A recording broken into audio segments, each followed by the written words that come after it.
नमस्ते दोस्तों, मेरा नाम है एमआर गोस्ट स्टार और आप सुन रहे हॉरर कहानी वो भी मेरी जुबानी। तो आज की कहानी एक शैतान गांव की है। मृतकुंडा गांव के नाम से प्रख्यात है। माना जाता है इस गांव में शैतानों का वास है। गांव वालों का कहना है सालों पहले यहां एक अघोरी ने इस गांव को श्राप दिया था कि इस गांव में कभी इंसानों का बसेरा नहीं हो पाएगा, इस गांव में शैतानों का बसेरा रहेगा। तो दोस्तों, ज्यादा ना समय गवाकर आज की कहानी शुरू करते हैं। साल 2018। दो घनिष्ठ दोस्त विवेक और राहुल ट्रैकिंग के शौकीन थे। एक दिन उन्होंने फैसला किया कि इस बार उन्हें कुछ अलग करना है, कुछ ऐसा जो उनके होश उड़ा दे। उन्हें एक पहाड़ी इलाके में मृतकुंडा नाम का एक गांव मिला, जिसके बारे में कहा जाता था कि वह शैतान गांव है। यह गांव सरकारी नक्शों से गायब था और वहां 50 साल से कोई जिंदा इंसान नहीं देखा गया था। विवेक और राहुल ने अपनी बाइक उठाई और हिमाचल के एक सुदूर इलाके की तरफ चल पड़े। रास्ता घना जंगल, सुनसान सड़कें और अचानक बदलते मौसम से भरा हुआ था। राहुल ने गूगल मैप देखा और कहा, भाई, यहां से मृतकुंडा बस 8 किलोमीटर दूर है, लेकिन सड़क यहां खत्म हो रही है। विवेक ने हंसते हुए कहा, अब तो बस एडवेंचर शुरू हुआ है। वो दोनों जंगल के रास्ते पैदल गांव की ओर बढ़े, लेकिन हर कदम के साथ वातावरण भारी होता जा रहा था। आसपास एक अजीब सी सन्नाटा था, न कोई पक्षी, न जानवर, न हवा की आवाज। शाम होते होते वो गांव में पहुंचे। टूटे फूटे मकान, जल चुके पेड़ और हर घर के बाहर एक लाल धागा बंधा हुआ था, मानो किसी ने चेतावनी दी हो, यहां मत आओ।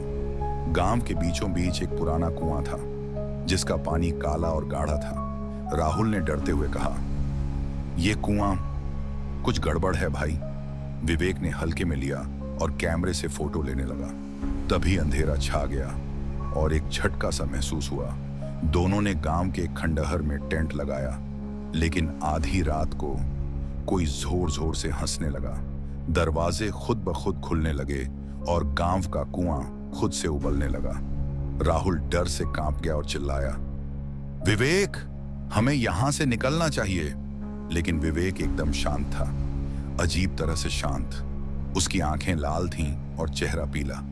राहुल ने जैसे ही उसका चेहरा देखा, वो डर के मारे भाग गया। विवेक पर साया अगले दिन विवेक बदल चुका था। वो गांव के हर घर को ध्यान से देख रहा था और बड़बड़ा रहा था, यह गांव मेरा है, मैं वापस आ गया हूं। राहुल को शक हुआ और उसने गांव के पुराने मंदिर में छुपे एक साधु से मुलाकात की। साधु ने कहा, तुम्हारा दोस्त अब तुम्हारा नहीं रहा, वो उस शैतान के कब्जे में है जो इस गांव को निगल गया था। साधु ने बताया कि वर्षों पहले एक तांत्रिक ने पूरे गांव को श्रापित कर दिया था। उसने शैतान को बुलाया था और वह शैतान अब हर 50 साल में एक नया शरीर खोजता है। इस बार उसका शरीर बना है विवेक, आत्मा की मुक्ति या दोस्त की बलि। राहुल के पास दो रास्ते थे। एक, या तो वह गांव छोड़ दे और दोस्त को भूल जाए। दो, या तांत्रिक की किताब से वो विद्या सीखे जिससे शैतान को बाहर निकाला जा सके। राहुल ने दूसरा रास्ता चुना। साधु ने उसे एक मंत्र और एक यंत्र दिया, लेकिन चेतावनी दी कि अगर वह विफल हुआ तो वो भी मर जाएगा। अंतिम रात को राहुल ने विवेक को गांव के कुएं के पास बुलाया, जहां तांत्रिक ने आत्मा को बंद किया था। जैसे ही राहुल ने मंत्र पढ़ना शुरू किया, आंधी चली, शैतानी हंसी गूंज उठी और विवेक चीखता रहा। शैतान विवेक के शरीर से बाहर आया, लेकिन वह यहीं नहीं रुका। अब उसकी नजर थी राहुल के शरीर पर। राहुल ने अंतिम मंत्र पढ़ते हुए खुद को कुएं में झोंक दिया और शैतान को अपने साथ बंद कर दिया। उसके बाद कोई मृतकुंडा गांव नहीं गया। विवेक अब एकदम अकेला था। हर दिन राहुल की याद में टूटता रहा। लेकिन आज 5 साल बाद एक नया ट्रैकर उस गांव की ओर जा रहा है और कुएं से फिर वही हंसी गूंज रही है, शैतान तो मरता नहीं, बस शरीर बदलता है। तो आज की हमारी यह कहानी यहाँ समाप्त होती है। और ऐसे ही मजेदार हॉरर स्टोरी सुनने के लिए मेरी चैनल को सब्सक्राइब कर देना, जिससे मेरी ऐसी मजेदार स्टोरी आपके पास जल्दी पहुंचे।